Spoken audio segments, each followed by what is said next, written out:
And welcome inside the Backstage Pass. Of course, it's Hump Day. Hard to believe it's Wednesday already, too. And I kind of knew that, too, because I came home and my trash can was outside, too. And that means trash day here for the little town of Texas I'm in, too. Just pull it back up from the curb. And it's a week out from Hump Day again. But I always love Hump Day, one day closer to the weekend here on the Backstage Pass. Powered by the Sports Guys podcast.com. You can also check us out at High Tide Country. .net, great independent music station out of Oklahoma City with our good friend Buster up there doing some great things, and of course some great shows coming up over the next few days presented by Bangtail Whiskey and of course our good friends at Honky Tonk Texas. We'll get to that throughout the broadcast. Pleased to welcome in a gentleman I've known for a while and definitely been meaning to get on this very show here. We're going to talk about his music and then some. Michael Warren joins us here on the Backstage Pass. Mike, how you doing, brother? Good. How are you, brother? Good to see you, Brandon. Good to see you, man. I tell you, we got a lot to talk about and just a really cool EP. What's Country to You, which is a deluxe edition EP across all the platforms out there. We'll break down some songs. But, I always like to get to know, even if I know the musician we're talking about, featured artist of the day at the top of the show. Tell me about your background and kind of people always say that chase to Nashville. I got to get there. Music is infectious. Tell me when that began. And take me on this ride, man. It's your show. Take whatever time you need. All right, man. Hey, what's up, everybody? My name's Michael Warren. I come from originally a little town outside of Birmingham, Alabama. Grew up in a musical household. My dad actually played in the band growing up at Notre Dame. He got to go up there and play in the band. He was a saxophone player. I don't play saxophone. I migrated to the guitar, but honestly, as I've gotten older, I was like, I wish I could play the saxophone.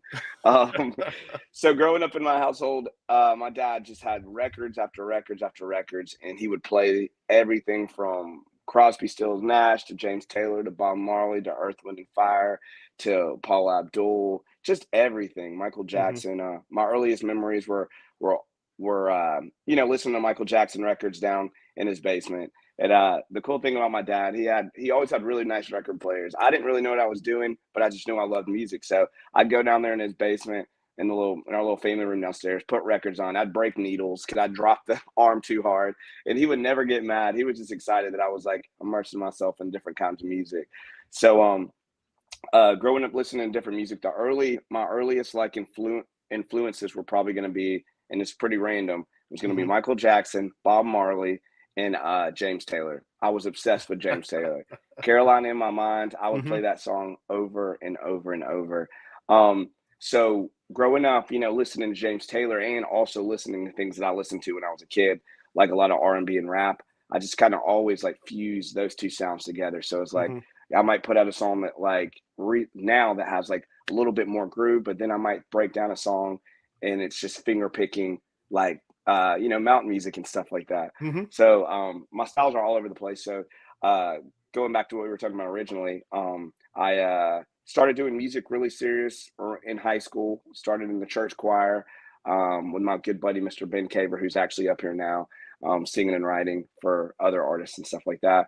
And we just had our little singing group that we would sing to all the girls on the playground. And like we were the boys to men of the playground, Brandon. We were killing it.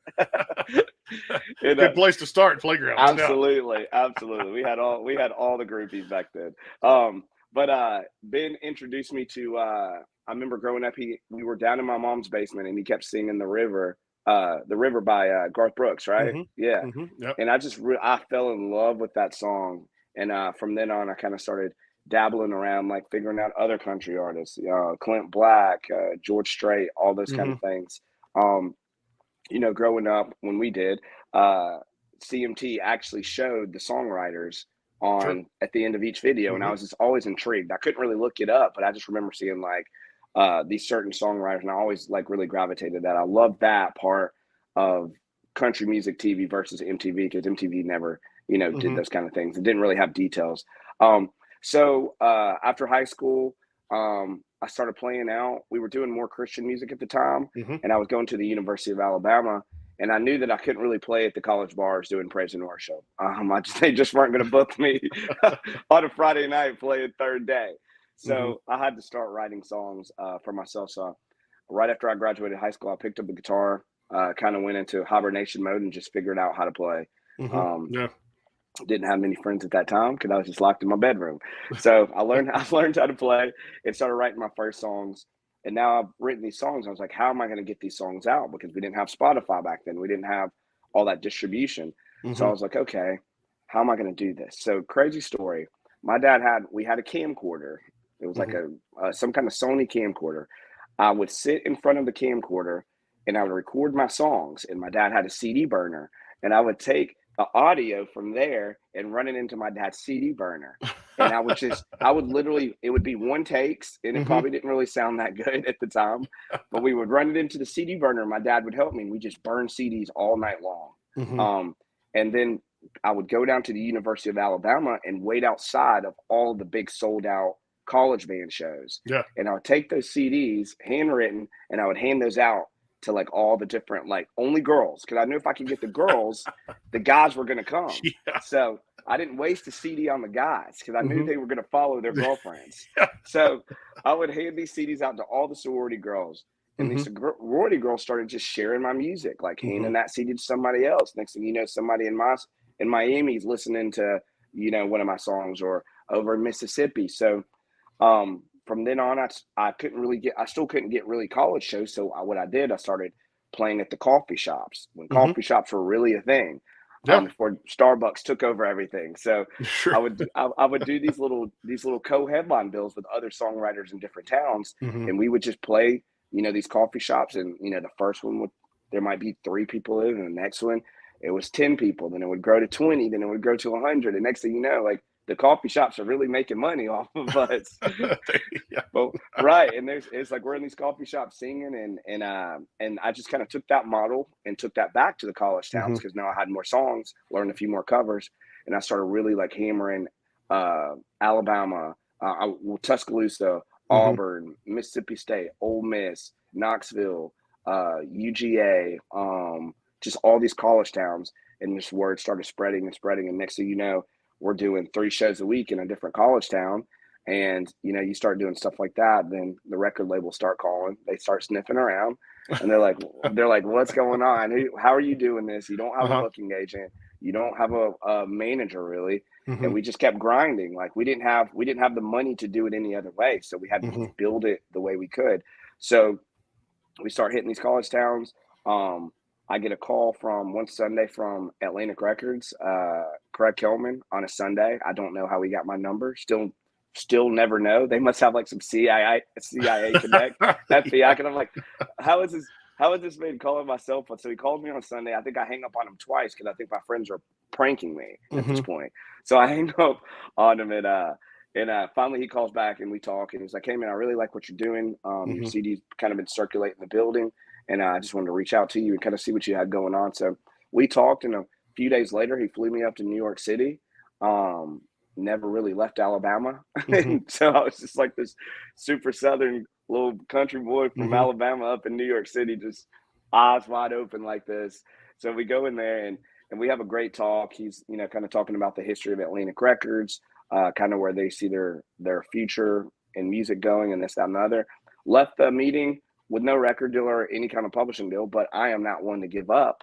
So I followed up with this man for 2 weeks straight, and I said, hey, if you want to sign me as an artist, cool. If you want to sign me as a writer, cool. Like, whatever way I could do to get into this music industry, I was going to do. So he, I think it was maybe about a month later, you know, he reaches out and he goes, hey, I'm starting my own publishing company called Atlantic Songs. And he's like, I'm interested in you being the first writer that I sign. And I was just like, oh my God, we have made it, baby. We made it. So we end up striking that deal. I fly up to New York City, and I'm in his office signing. And after I sign the contract, obviously I'm already on cloud 9, because I'm like, wow, like, this is Atlantic Records. And he goes, I have somebody on the phone. And I was like, so here we go. So I go over to the phone, and I was like, hello. And they're like, hey, this is Tony Braxton. Ooh. And I was like, what? That's crazy. Yeah, they're like, this is Tony Braxton. And I just want to tell you, congratulations on signing your publishing deal. And I just wanted to let you know there's a couple of songs of yours that I really want to record.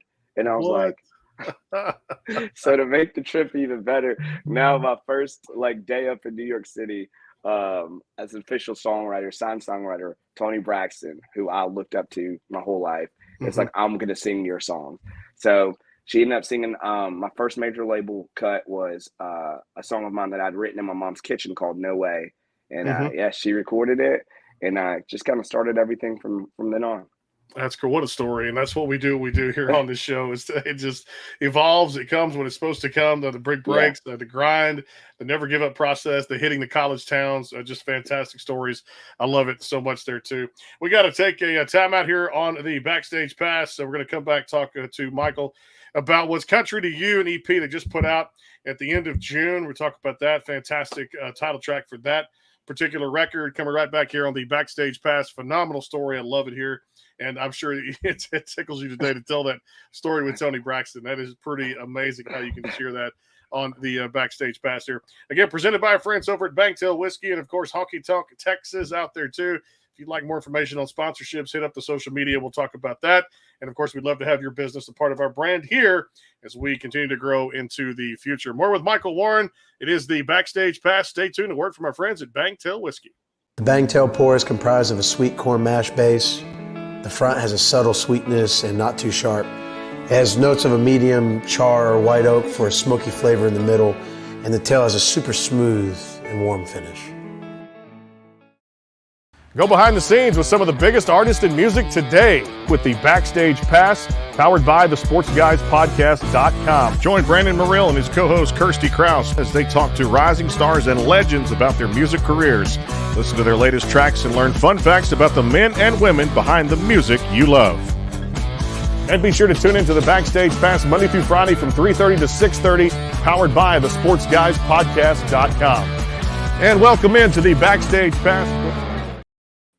And back on the show, Michael Warren joining us here on the Backstage Pass Hump Day, presented by our friends over at Banktail Whiskey, and of course out there at Honky Tonk Texas. Catch us at HighTideCountry.net and powered by the SportsGuysPodcast.com. High school football kickoff this week. Cajun Country Radio.com, first of 10 weeks home and away games for the Vider Pirates down here. And also coming up this week, Josh Turner coming here on the Backstage Pass. Looking forward to that. Then a couple of great shows next week. The Legends, Mo Bandy and T.G. Shepard stopping by here on the show. T.G. 21 number one hits and probably still counting up that scale there too from traditional country there too. Back here with Michael Warren here on the show. What's Country to You is the current EP. Let's break all this down because I know for every great record, there's a list of great songs. Some make the cut, some don't. But man, you had a lot of cool things. Chevy Shotgun and of course the title track to this record, One Beer at a Time. Talk about just the highlights of this and just putting this out here, summertime music at the end of June and getting this out to the fans. Yeah, for sure. So I've been in Nashville for about 3 years now. I've been taking trips here for about 10 years and finally was like, pulled the trigger. I was like, I'm going to move up there. I was like, if I'm going to do this, I need to be where the action is. California was just too far away. New York is too cold. And I was like, this is only 30 hours away from my hometown. This is perfect. So move up to Nashville and just truly immerse myself in the culture here, the songwriters, et cetera, et cetera. So with this first EP, I took all of the songs. Those were all pitches from major record labels and publishing companies because I truly wanted to like just dive into what Nashville country music was because LA scene and New York scene and Atlanta scene is way different than this sound. So I wanted to be around all the greats, all the new upcomings. So they were sending me all these songs, and the first song that I just absolutely flipped out over was a song called Another Round. Like that is my wheelhouse, mid-tempo, good love song, takes you to a certain place that when you hear the song, it takes everyone to a place in time, whether it was like the first time they fell in love or anything like that. So when I heard Another Round, I was like, this is going to kick off my new EP. So at that point, I was like, I can't have all slow songs. So we kind of started building around. Like I really looked at it as like, you know, when I was younger, every song might be a breakup song or a fall in love song. I was like, I need to have I have 4 songs, so I got to have a little bit of dynamics here. So Another Round is my love song. One Beer at a Time is the breakup song where, you know what I'm saying? Like you're trying to figure it out after someone's left you or someone's moved on. What's Country to You? I love that song because country is definitely different for everyone. It's like you can ask a million people what country means to them and it's going to be completely different. But for me, that song summed up everything the way I look at country.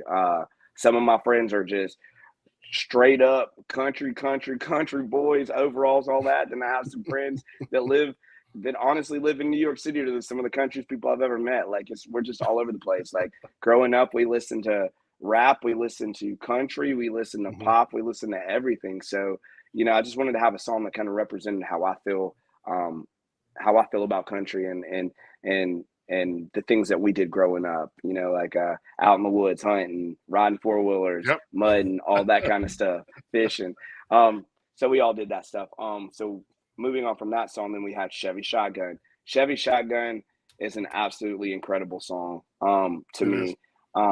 Just the words, I mean, it's like when you have spent so much time with someone that you love and it comes to an end, like every little thing triggers you to go back to them, like the BP receipt, like the mascara. You find some mascara under your seat, you're doing totally fine, and then you're cleaning out your car and there's something in there that reminds you, and it takes you all the way back down to that road. So it was just such a powerful song, and I think that we really kind of hit the nail on the head with a little bit of something for everybody.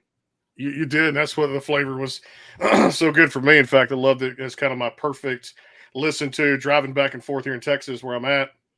It was like the perfect summer anthems for me on there. You mentioned What's Country to You, and of course the Chevy Shotgun, and that Another Round, a commend what you guys did from the recorded version of it to your acoustic version, which was so dynamic, what your voice is capable of doing here too.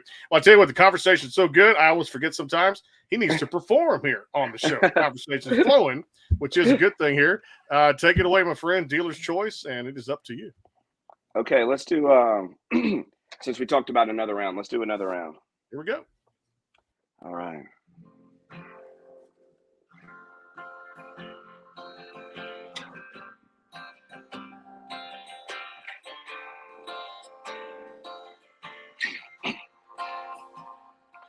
A moon sitting at midnight, even in the dash light, shading door on the throwback. Baby, you're the soundtrack, even goes like, oh, oh, oh, oh. I know we've been out here all night long, but these spurs on you ain't worn off. If anything, it just got stronger. What you say, we stay a little longer, trying to find a stretch that we ain't road. Watching starlit skies turn to gold and leaving us trail rings on this town. Hey, I could go for another round with you. I could go for another round or two. And gas pedal getting touched. Slow rolling, baby, no rush. Putting miles on a memory, kiss on my neck. Keep winding these roads till there ain't nothing left. I know we've been out here all night long, but these spurs on you ain't worn off. If anything, it just got stronger. What you say, we stay a little longer, trying to find a stretch that we road. Watching starlit skies turn to gold and leaving us trail rings on this town. Yeah, I could go for another round with you. Yeah, I could go for another round or two. Yeah, around these hills, around that moon, my arms wrapped right around you. Baby, there ain't no place I'd rather be right now. Yeah, I could go for another round. Yeah, I know we've been out here all night long, but these spurs on you ain't worn off. If anything, we just got stronger. What you say, we stay a little longer, trying to find a stretch that we rode. Watching starlit skies turn to gold, leaving us trail race on this town. Yeah, I could go for another round with you. Yeah, I could go for another round or two. I could go for another round with you. Yeah, I could go for another round or two.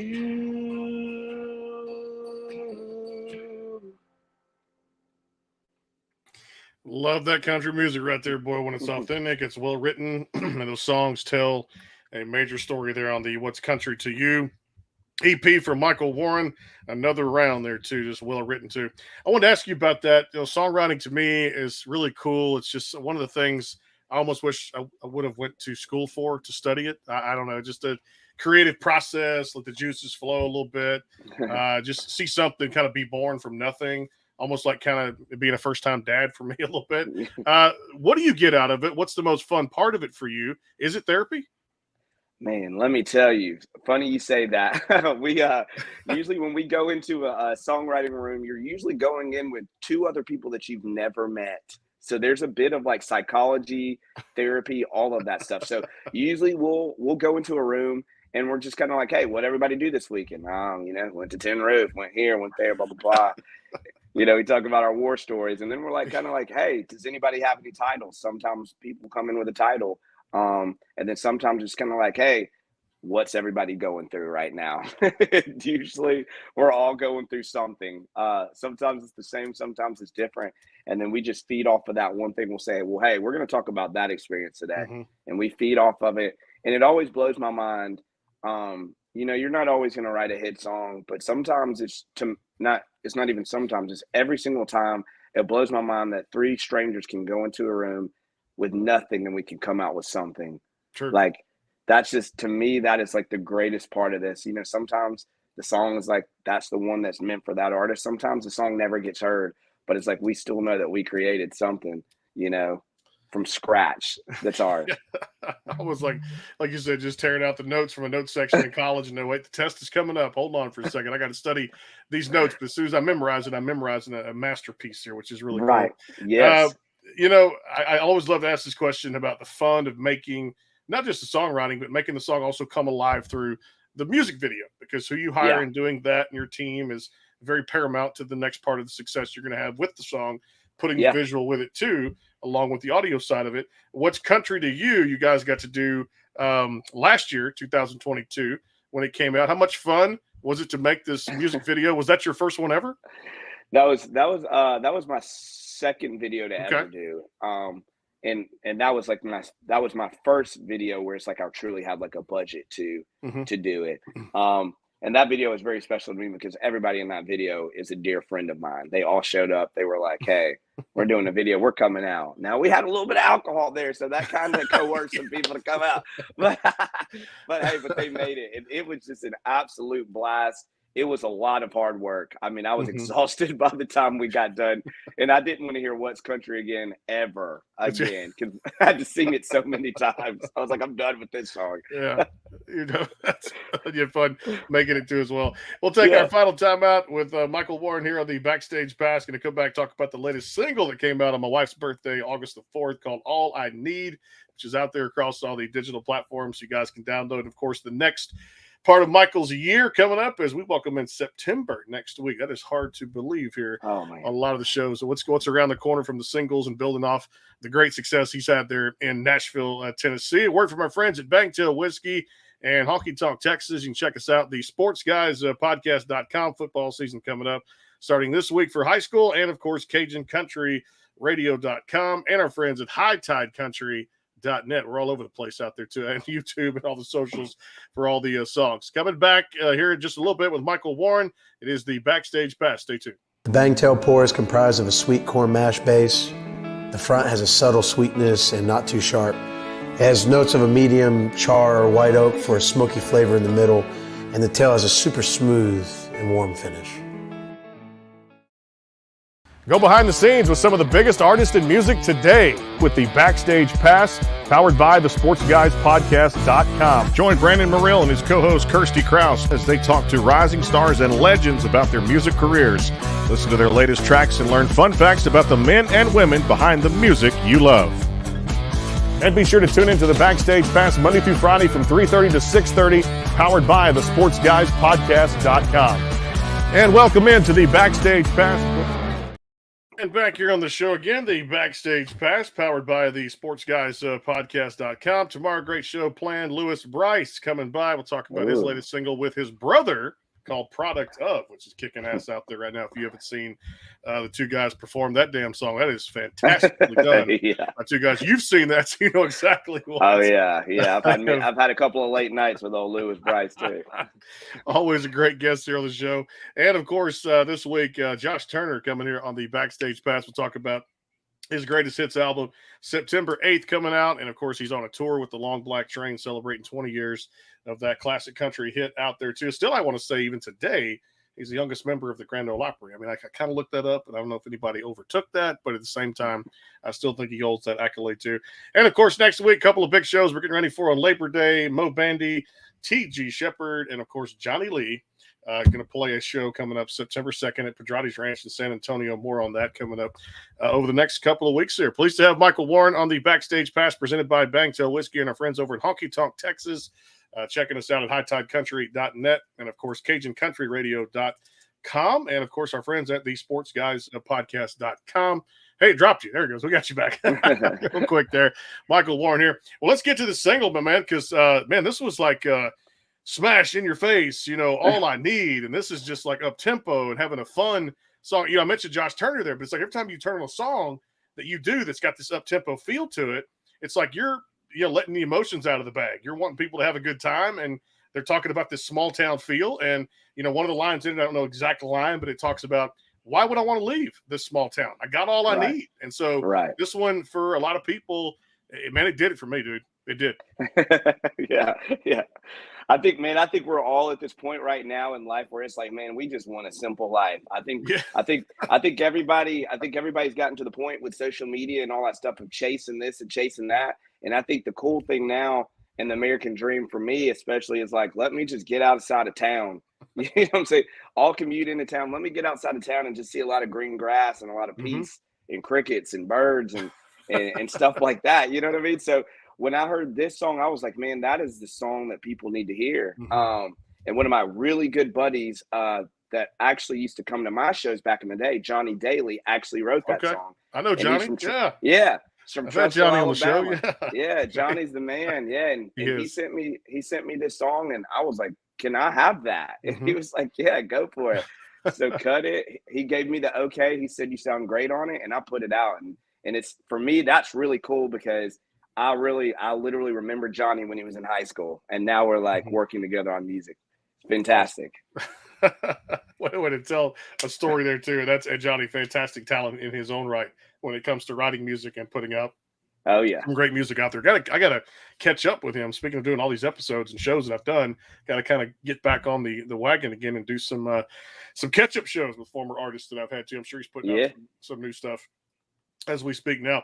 All right, let's do a little rapid fire. I'm going to lead off with this one because I love it. Talk about the success the EP has had, what it's doing since it came out at the end of June, what's country to you. And then you look at All I Need. What's next as we welcome in September? I know musicians never rest on their laurels. There's always something in the can. So there's something coming out, whether it's singles to tease or it's another EP or some kind of full-length album. Building momentum into 24. Talk about that. Absolutely. So what we got coming up next, my next single should be a song called Hands to Myself. It's a little spicier. All right. Sounds like it. It's called Hands to Myself, and I cannot wait for that song to come out. So we're working on that. Then I'm recording actually the vocals for a new duet with a fantastic artist named Kaylee Rose, who's out here in Nashville. We're doing our first duet, my first duet that I've ever put out, and it's going to be absolutely bonkers. It's called Back at It. And then we're just dropping song. We're trying to drop a song every 40 days, keep that momentum going, jumping in, playing these college towns. I'm playing with Walker Hayes in Virginia this Friday, and then I'll be with Cole Swindell in Boston this coming up Sunday. And we're just grinding away, man.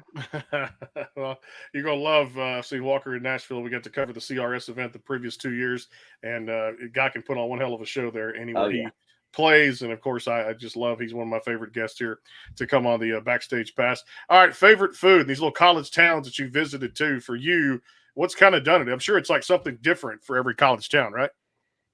Yeah, but it's kind of the same. Usually when we get into town, we're like rushed. So it's usually we'll eat something at the bar that we're at, kind of, spend some money with them, for them having us. So, I mean, you can never go wrong before a show with the regular, either some pizza or some chicken fingers and fries. Like, we're not gonna get crazy. Whatever's quickest and cheapest. You just named the two foods. It's hard for me to stay away. It's like quick, convenient, easy, whether it's Tyson wings or if it's right. the boneless or bone in, or if it's just pizza right in front of you. Right. It's just now, something. Let me ask you this: Are you a pineapple on your pizza guy? Yes or no?